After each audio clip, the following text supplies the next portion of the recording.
Hello, creative, crafty, lovely, and welcome to my channel. I just wanted to do a quick project share. I have been playing around with the glass globes that I received from BeeBeeCraft, and the first thing that I created is this charm here, and I filled it up with some seed beads. So it's some green seed beads. They're very pretty. They got kind of like a iridescent color to them. Almost looks like it reminds me of like mermaid colors. So that is the first charm that I made.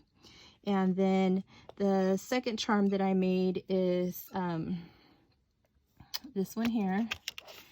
And as you can see, it's got two little shells in there with some sand, and I went in and put some glitter in it just to give a little bit of a sparkle in the sand. And so this has a beach vibe theme.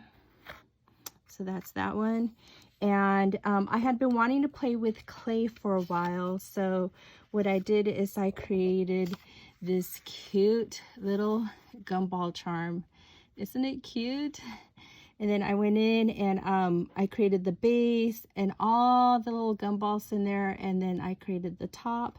And after everything was baked, I went in and I glazed it, and then I assembled everything together. And this little charm measures, let's see, it measures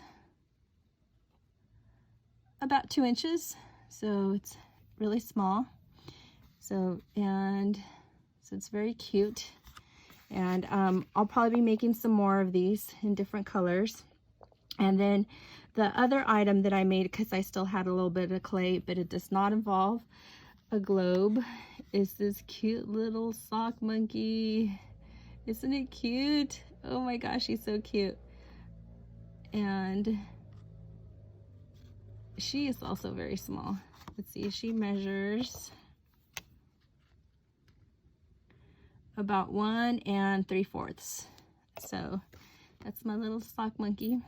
So these are the projects that I have been working on, and I do still have the code for BeeBeeCraft, so if you want to get supplies from there, there's still a discount or a $5 off, and everything's listed in the description below. So thank you so much for watching. Hope you have a great day. Bye.